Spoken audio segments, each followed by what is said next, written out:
Hello दोस्तों, नमस्कार, आदाब, सत श्री अकाल। दोस्तों, मेरी गिट की पिछली वीडियो में मैंने आपको बताया थी गिट के कुछ मेजर फीचर्स। सबसे पहली चीज थी कि Git is a code repository, यानी कि एक ऐसी जगह होती है जहां पर हम अपने कोड को स्टोर कर सकते हैं और उसको इजीली एक्सेस कर सकते हैं, उसको लोगों से शेयर कर सकते हैं इजीली, और उसको पूरी तरीके से मैनेज कर सकते हैं। दूसरी चीज मैंने बताई थी कि Git is a version control system, यानी कि आप अपने कोड बेस में कोई भी चेंज अगर करते हो तो वो चेंजेस कौन कर रहा है, एक टीम में कौन इंसान को चेंज कर रहा है, क्यों चेंज कर रहा है, कौन सी फाइल्स में क्या चेंज कर रहा है, कब चेंज कर रहा है, ये सारी चीजें वो ट्रैक करता है।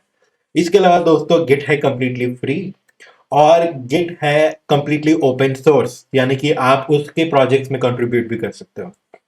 दोस्तों, आज की वीडियो में बात करेंगे कि गिट का आर्किटेक्चर क्या है, कैसे गिट रिपॉजिटरी मैनेज होती है, मेंटेन होती है, और कैसे मल्टीपल यूजर्स गिट के जरिए कोड को एक्सेस करते हैं, कोड उस रिपॉजिटरी से ले सकते हैं, उसमें कोई नई चेंजेस करके ऐड कर सकते हैं। ये सारी चीजें हम आज देखेंगे।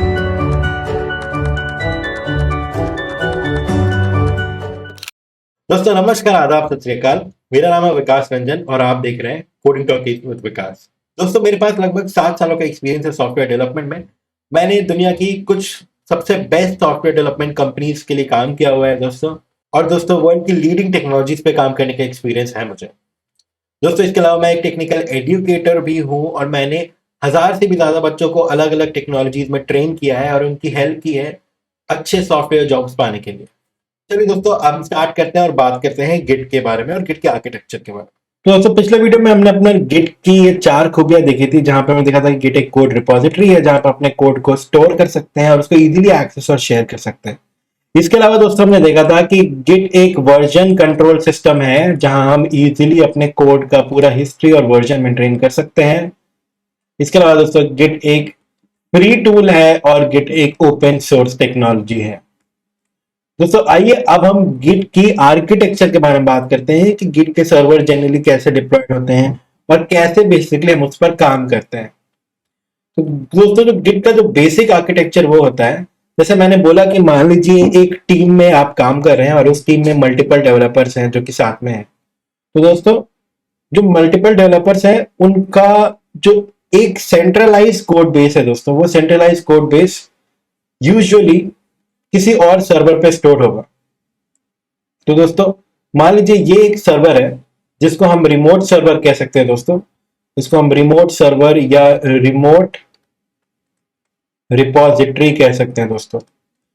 तो जितने भी कोड्स हैं दोस्तों, जितने भी फाइल्स हैं, फॉर एग्जांपल मान लीजिए 2000 फाइल्स हैं अक्रॉस 40 फोल्डर्स, वो सारे फाइल्स एंड फोल्डर्स दोस्तों इस रिमोट रिपॉजिटरी पे हैं दोस्तों। जैसे रिमोट रिपॉजिटरी यानी कि रिमोट का क्या मतलब है? जैसे रिमोट का मतलब बेसिकली एक ऐसा सर्वर जो कि किसी एक इंसान के कंप्यूटर पे स्टोर नहीं है। मान लीजिए ये 5 लोग हैं दोस्तों जो काम कर रहे हैं इस पे, तो किसी एक के कंप्यूटर पे ये स्टोर नहीं है। बेसिकली ये एक किसी अलग से कंप्यूटर पे है, ये पूरा का पूरा किसी अलग से सर्वर पे है, ये पूरा का पूरा कोड, और ये कहीं से भी एक्सेसिबल है दोस्तों। तो हर कोई अपने अपने कंप्यूटर से दोस्तों इसको एक्सेस कर सकता है, हर कोई अपने अपने कंप्यूटर से इसको एक्सेस कर सकता है दोस्तों। इसलिए हम इसे एक रिमोट रिपॉजिटरी कहते हैं। और ये है दोस्तों एक्चुअली जो हमारा सेंट्रल रिपॉजिटरी या गिट रिपॉजिटरी, जो मेन रिपॉजिटरी है जिसके अंदर सारी फाइल्स हैं दोस्तों। अब दोस्तों, ये तो हो गया हमारा रिमोट रिपॉजिटरी। लेकिन जब भी मान लो एक टीम है ऑलरेडी 5 लोगों की, ये, तो दोस्तों अगर ये एक नया इंसान आया है जिसके पास ये कोड बिल्कुल नहीं है, तो ये इंसान जो सबसे पहला काम करेगा, वो सबसे पहला काम ये करेगा कि ये इस पूरे जो रिमोट रिपॉजिटरी का कोड बेस है, इस पूरे रिमोट रिपॉजिटरी का कोड बेस का वो एक लोकल कॉपी बनाएगा दोस्तों। तो लोकल कॉपी यानी कि एक लोकल क्लोन बनेगा इसका। तो दोस्तों, बेसिकली जो भी इंसान नया आएगा टीम में, वो इस कोड का एक लोकल कॉपी बनाएगा। ये बेसिकली इसका क्लोन है दोस्तों। क्लोन से मेरा क्या मतलब है? क्लोन मतलब कि दोस्तों होता है डुप्लीकेट या फिर रेप्लिका। तो दोस्तों, वो इंसान इस कोड का एक रेप्लिका बनाएगा और ये उसके लोकल सिस्टम में होगा या लोकल रिपॉजिटरी होगा दोस्तों। इसका क्या मतलब है दोस्तों कि अगर 5 लोग हैं टीम में, एक सेंट्रल कोड बेस तो है ही दोस्तों, बट सबके पास अपना अपना एक लोकल क्लोन भी होगा इस कोड का। यानी कि सबके पास एक एक लोकल कॉपी भी है। और ये जो कॉपी है दोस्तों, ये कॉपी, ये क्लोन, ये इसी से बना हुआ है। ओरिजिनल ये है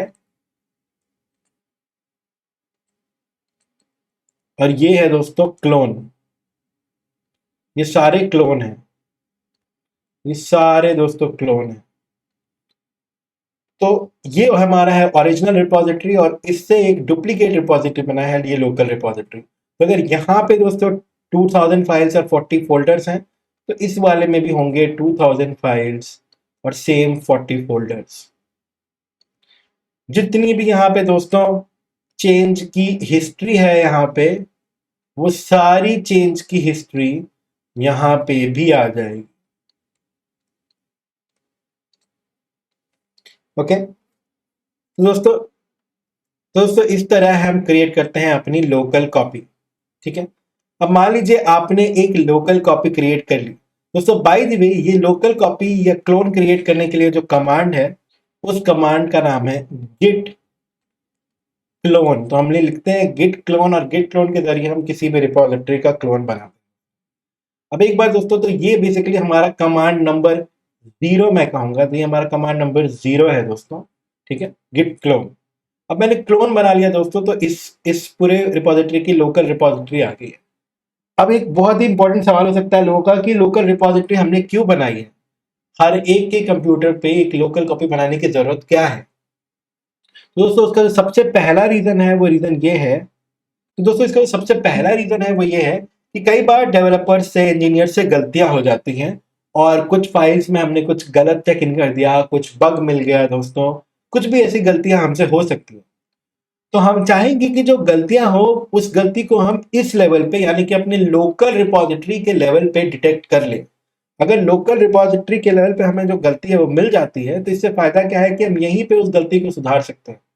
अगर हमने यहाँ पे इसको डिटेक्ट नहीं किया, डायरेक्टली हम यहीं पे एक्सेस कर रहे हो, तो हम यहाँ पे कोड में गलती कर देंगे दोस्तों। अगर हम यहाँ पे कोड में गलती कर रहे हैं, तो इससे नुकसान ये है कि ये, क्योंकि हमारी रिमोट रिपोजिटरी है, मेन रिपोजिटरी है, तो इसका एक्सेस सबके पास है। तो अगर यहाँ पे कोई गलती होती है, फॉर एग्जाम्पल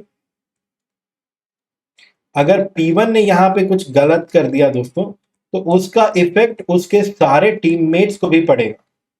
तो सबकी सिस्टम्स गलत हो जाएंगे दोस्तों। बट अगर सबके पास अपना अपना सिस्टम है, जैसे कि दूसरा एग्जांपल अगर हम देखें, तो अगर दोस्तों सबके पास अपना अपना सिस्टम है,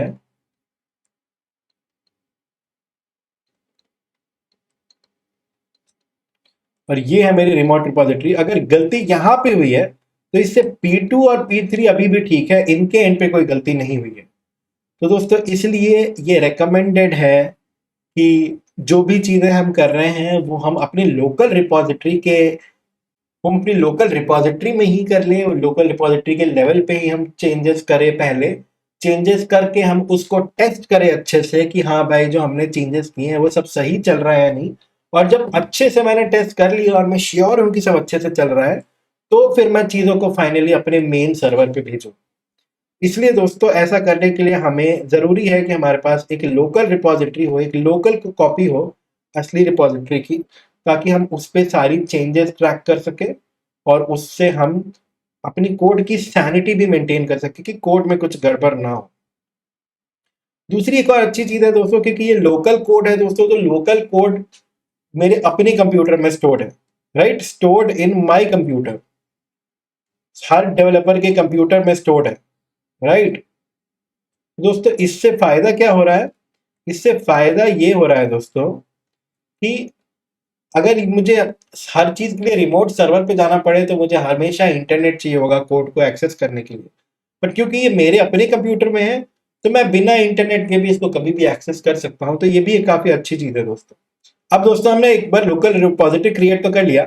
यहाँ पे 2000 फाइल्स है दोस्तों, बट हम एक ही बार 2000 फाइल पे तो काम नहीं करेंगे। तो हो सकता है हम इनमें से कुछ 5 फाइल्स पे काम कर रहे हो। मान लीजिए दोस्तों कुछ 5 फाइल हैं, file A B C D E, ठीक है, इन पे हम काम कर रहे हैं दोस्तों। ये files A B C D E जो है, जिनको हम अभी चेंजेस कर रहे हैं, जिन पर हम अभी काम कर रहे हैं दोस्तों, वो कहलाता है हमारा वर्किंग डायरेक्टरी।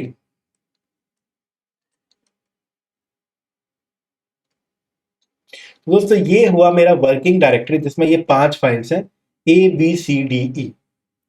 दोस्तों इन फाइल्स में मैंने कुछ चेंजेस किए, हो सकता है मैंने एक नई फाइल भी ऐड की हो, एफ। उसके बाद दोस्तों मैंने ए बी सी डी ई में कुछ चेंजेस किए हो, कोई नया फीचर मैं बना रहा हूँ, फिर मैंने कुछ नया कोड ऐड किया हो, कुछ कोड डिलीट किया हो सकता है मैंने कुछ फाइल भी डिलीट की हो। दोस्तों मान लीजिए मैंने इन 6 फाइल्स में चेंजेस किए हैं, और फाइनली मेरी जो फाइल ए है, जो फाइल बी है और जो फाइल एफ है, अब वो रेडी हो गई है, और मैं चाहता हूं कि अब ये रेडी है और मैं इन्हें फाइनली हमारे मेन सर्वर पे भेजना चाहता हूं।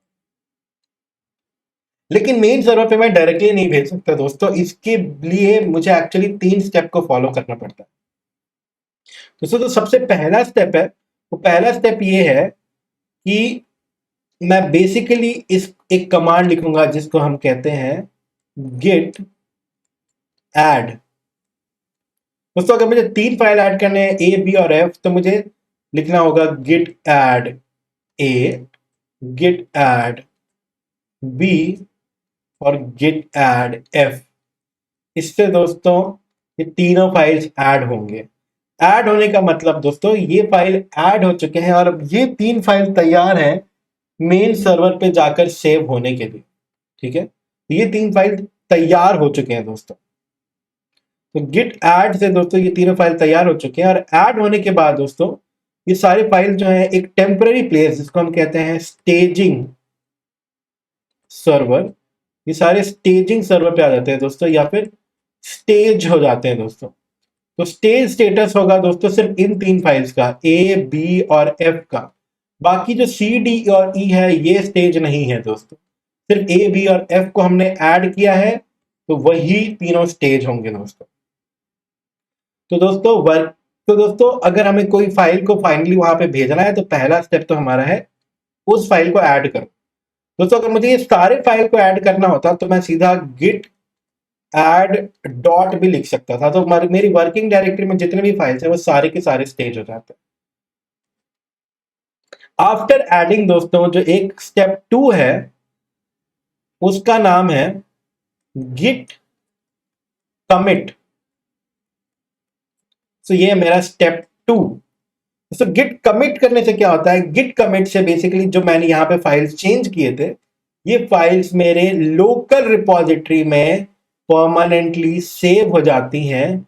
और जो मेरे लोकल रिपॉजिटरी, अगर मान लीजिए यहाँ पे मेरा वर्जन 1.01 था दोस्तों, तो यहाँ पे भी मैंने इसका क्लोन लिया तो ये भी 1.01 होगा। बट क्योंकि मैंने अपने लोकल रिपॉजिटरी में दोस्तों कुछ कमिट कर लिया, कुछ सेव कर लिया, तो अब इसकी वर्जन चेंज होके हो जाएगी 1.02 दोस्तों। ये है मेरी वर्जन है, अब मेरी लोकल रिपॉजिटरी की वर्जन हो गई है 1.02, बट जो मेरी रिमोट रिपॉजिटरी है वो अभी भी है 1.01, यानी कि मेरी लोकल रिपॉजिटरी मेरी रिमोट रिपॉजिटरी के आगे निकल चुकी है। तो दोस्तों ये फायदा है गिट कमिट करने का। दोस्तों कमिट में हम एक मैसेज भी देते हैं जो कि काफी इंपॉर्टेंट होता है। वो मैसेज बताता है कि जो मैंने चेंज किया है वो क्यों किया है। इसका एग्जांपल मैं आपको कल की वीडियो में दिखाऊंगा दोस्तों गिट कमिट से बेसिकली ये सारे चेंजेस मेरे लोकल रिपॉजिटरी में सेव हो गए और मेरे लोकल रिपॉजिटरी की वर्जन अब इंप्रूव होके 1.02 हो चुकी है। एंड दोस्तों एट द सेम टाइम अभी भी जो रिमोट रिपॉजिटरी है उसकी वर्जन 1.01 ही है दोस्तों। अब मैं फाइनली करूंगा गिट पुश, एंड दोस्तों जैसे ही मैं करूंगा Git push which is step 3, ये सारा का सारा जो चेंजेस है दोस्तों, ये जो कमिट थी ये मेरी लोकल रिपॉजिटरी से चला जाएगा रिमोट रिपॉजिटरी में, और ये भी चेंज होके हो जाएगा 1.02। और जो भी ये फाइल्स मैंने जो चेंजेस किए थे अपने ए बी और एफ के, वो यहाँ पे भी अपडेट हो जाएंगे दोस्तों। तो दोस्तों ये होता है हाई लेवल गिट का आर्किटेक्चर। इसमें एक्चुअली और भी बहुत सारे कमांड्स है दोस्तों, बट ये 4 मेजर कमांड्स है दोस्तों। एक और मेजर कमांड है वो मैं अभी थोड़ी देर में आपको दिखाऊंगा। सबसे पहले दोस्तों एक क्विक रिवीजन, सबसे पहले हमने बनाई रिमोट रिपोजिटरी जहाँ पे उस टीम का सारा कोड बेस है दोस्तों। कोई भी इंसान को अगर ये कोड बेस चाहिए तो सबसे पहले वो इस कोड बेस का एक क्लोन बनाएगा अपने लोकल सिस्टम पे, जो कि हमारा पहला स्टेप है दोस्तों, स्टेप 0 है दोस्तों हमारा, विच इज गिट क्लोन। एक बार क्लोन बना लिया दोस्तों तो इस रिपोजिटरी के सारे फाइल, सारे फोल्डर, सारे चेंज हिस्ट्री उस इंसान की लोकल कंप्यूटर पर आ गए हैं। अब वो इजीली अपनी सारी डेवलपमेंट, सारी टेस्टिंग, सब कुछ अपनी लोकल कंप्यूटर पर कर सकता है। ये करने के बाद दोस्तों जो भी फाइल्स में वो चेंज कर रहा है वो फाइल्स आती है उसकी वर्किंग डायरेक्टरी में। वर्किंग डायरेक्टरी में आप कुछ फाइल्स पे चेंज कर रहे हो, मान लो आपके कुछ फाइल्स रेडी हो गए, जैसे यहाँ पर ए, बी और एफ रेडी हो गए हैं, तो आप उनको भेजना चाहते हो अगर मेन सर्वर पे, तो उसके लिए आपको 3 स्टेप को फॉलो करना होगा। सबसे पहला आप करोगे गिट ऐड। जब दोस्तों वो स्टेजिंग सर्वर पे आके रेडी हो जाएंगे सेव होने के लिए, पहले आपके लोकल रिपोजिटरी में, फिर आपके रिमोट रिपोजिटरी में। तो गिट ऐड से ये जो स्टेप है दोस्तों ये आ गया स्टेजिंग सर्वर पे, तो ये गिट ऐड का पहला स्टेप। फिर दोस्तों हम करते हैं गिट कमिट। गिट कमिट से ये जो चेंजेस है दोस्तों वो आपके लोकल रिपोजिटरी में सेव हो चुके हैं और आपके लोकल रिपोजिटरी की वर्जन इंक्रीज होके 1.02 हो चुकी है, जो कि पहले 1.01 थी। बट इस स्टेज पे दोस्तों अभी भी इसकी वैल्यू 1.01 ही रहती है। एंड फाइनली हम जब करते हैं गिट पुश तो आपकी जो लोकल रिपोजिटरी के चेंजेस है वो सारे चेंजेस रिमोट रिपोजिटरी में भी चले जाते हैं दोस्तों, और रिमोट रिपोजिटरी की वर्जन भी बन जाती है 1.02। और दोस्तों इस तरीके से आपका जो रिमोट रिपोजिटरी है, लोकल रिपोजिटरी है, उन दोनों की वर्जन सेम हो जाती है दोस्तों। तो इस तरीके से आप अपने जो चेंजेस किए आपने वो आपने भेज दिए सर्वर के ऊपर। दोस्तों ये था एक हाई लेवल आर्किटेक्चर, और ये हमारे मेन कमांड्स हमने देखे, Git clone, Git add, Git commit और गिट पुश।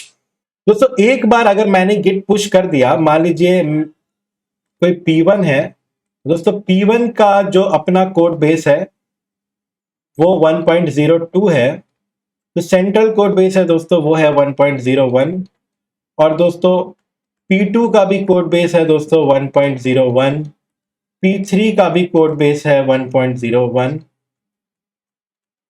P4 का भी कोड बेस है 1.01। सबके वर्जन सेम है दोस्तों, बट P1 ने कुछ चेंजेस किए हैं दोस्तों, तो इसका वर्जन हो गया 1.02 आफ्टर गिट कमिट, राइट। अब दोस्तों जैसे ही इसने किया गिट पुश, ये मेरा रिमोट रिपोजिटरी है दोस्तों, तो जैसे इसने गिट पुश किया, इस गिट पुश के बाद ये चेंज हो जाएगा और ये हो जाएगा 1.02। तो दोस्तों रिमोट सर्वर या रिमोट रिपोजिटरी तो हो गई 1.02, लेकिन अभी भी बाकी टीममेट्स की लोकल रिपोजिटरी तो 1.01 ही है। तो बाकी जो मेरे टीममेट्स हैं वो कैसे लेंगे मेरा चेंज? तो दोस्तों मैंने क्योंकि किया है गिट पुश, तो अगर बाकी टीममेट्स को मेरा चेंज चाहिए तो वो करेंगे गिट पुल। और दोस्तों जैसे ही P3 ने गिट पुल किया उसकी वर्जन चेंज होकर 1.02 हो जाएगी, जो कि यहां पे है वही सेम यहां आ जाएगी। फिर दोस्तों अगर P1 को भी करना है दोस्तों, सॉरी अगर P4 को भी करना है दोस्तों, तो P4 भी यहां पर ऐसे ही करेगा गिट पुल और उसकी वर्जन भी चेंज होके हो जाएगी 1.02। अगर P2 ने ये नहीं किया है तो उसकी वर्जन सेम रहेगी, 1.01 ही रहेगी दोस्तों। तो इसीलिए गिट पुल भी हमारी एक बहुत ही इंपॉर्टेंट कमांड है दोस्तों। किसी ने पुश किया दोस्तों तो दूसरा उसको पुल करेगा, और वो लेटेस्ट चेंजेस जो P1 ने किए थे, P1 ने हो सकता है कुछ नए फाइल ऐड किए हो, कुछ डिलीट किया हो, कुछ नया लॉजिक ऐड किया हो दोस्तों, तो वो सारे चेंजेस जो P1 ने किए थे गिट पुल के थ्रू वो सारे चेंजेस बाकी टीममेट्स ले सकते हैं। तो दोस्तों ये थे गिट के कुछ बेसिक कमांड्स और गिट का एक बेसिक आर्किटेक्चर की कैसे हमारी रिमोट रिपोजिटरी होती है, कैसी लोकल रिपोजिटरी होती है, और क्या क्या एक्टिविटीज करते हैं हम उसमें, वर्किंग डायरेक्टरी क्या होता है, स्टेजिंग एनवायरनमेंट क्या होता है। दोस्तों इसी सेम चीज का एक लाइव डेमो मैं आपको नेक्स्ट वीडियो में करके दिखाऊंगा, तो प्लीज दोस्तों बने रहिए मेरे चैनल के साथ और नेक्स्ट वीडियो को भी जरूर फॉलो कीजिएगा। और दोस्तों मेरी सीरीज गिट फॉर बिगिनर्स को भी फॉलो करते रहिए। दोस्तों आज के वीडियो में बस इतना ही। अगर आपको कुछ अच्छा सीखने को मिला हो, इससे गिट के बारे में कुछ इंटरेस्टिंग चीज पता चली हो दोस्तों, तो प्लीज इस वीडियो को लाइक करें और इसको ज्यादा से ज्यादा लोगों से शेयर करें दोस्तों, ताकि उनको भी गिट के बारे में पता चल सके। बाकी दोस्तों अगर आपका कोई भी सवाल है, कोई भी ओपिनियन है गिटहब के ऊपर, तो प्लीज मुझे कमेंट सेक्शन में जरूर बताएं। एंड दोस्तों मेरे इस गिट सीरीज के बाकी वीडियोस को बिल्कुल मिस आउट मत करें। अगर अभी तक मेरे चैनल को सब्सक्राइब नहीं किया आपने तो प्लीज चैनल को अभी सब्सक्राइब करें, बेल आइकन को प्रेस करें ताकि मैं जब भी कोई नया वीडियो रिलीज करूं आपसे वो वीडियो मिस ना हो, आपको तुरंत नोटिफिकेशन आ जाए। दोस्तों इसके अलावा मेरे चैनल पे मैंने कई और वीडियोस क्रिएट किए हैं। HTML की पूरी सीरीज है, CSS की पूरी सीरीज है, बूटस्ट्रैप की पूरी सीरीज है। इसके अलावा मैंने वेब फंडामेंटल्स और कंप्यूटर फंडामेंटल्स पे भी काफी बातें की हैं और how to become a software developer उसके भी मैंने कुछ वीडियोस तैयार किए हैं। दोस्तों उन वीडियोस को भी जरूर चेकआउट करें, आपको बहुत ही अच्छा लगेगा। दोस्तों एक बहुत ही इंपॉर्टेंट बात, इस वीडियो को मैंने क्रिएट किया है in association with Newton school.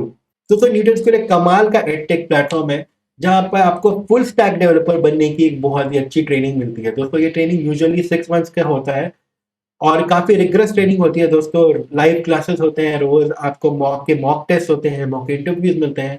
जो आपके इंस्ट्रक्टर्स और मेंटोर्स होते हैं दोस्तों वो खुद टॉप प्रोडक्ट बेस्ड कंपनीज में काम कर रहे हैं। दोस्तों कोर्स काफी अच्छा होता है। दोस्तों मैं खुद भी न्यूटन स्कूल में एज एन इंस्ट्रक्टर काम किया है मैंने बहुत टाइम तक। एंड दोस्तों सबसे कमाल की बात जो है इस कोर्स की कि ये कोर्स कंप्लीटली पे आफ्टर प्लेसमेंट होता है, यानी कि दोस्तों आपको कोर्स की स्टार्टिंग में कोई भी फीस पे करने की जरूरत नहीं है। आफ्टर द कोर्स दोस्तों न्यूटन स्कूल ही आपको रेकमेंड करता है इन डिफरेंट कंपनी जो कि उनके प्लेसमेंट पार्टनर्स हैं। एंड दोस्तों जब आपकी प्लेसमेंट हो जाती है with an annual CTC of minimum 5 lakh per annum, तभी आपको कोई भी फीस पे करना होता है। दोस्तों कमाल की बात यह है कि न्यूटन स्कूल का जो नेक्स्ट कोर्स है फुल स्टैक डेवलपमेंट का वो अभी 17 जनवरी से स्टार्ट हो रहा है। दोस्तों अगर आप अभी भी इंटरेस्टेड हो तो डिस्क्रिप्शन में उसकी लिंक अवेलेबल है। प्लीज दोस्तों उस लिंक पर जाएं और जल्द से जल्द अपने आप को कोर्स के लिए रजिस्टर करें। Thank you so much for your time दोस्तों। इस कोविड के टाइम पर अपना, अपने फैमिली का और अपने चाहने वालों का अच्छे तरीके से ख्याल रखें, घर पे रहें, सुरक्षित रहें। Take care, bye bye.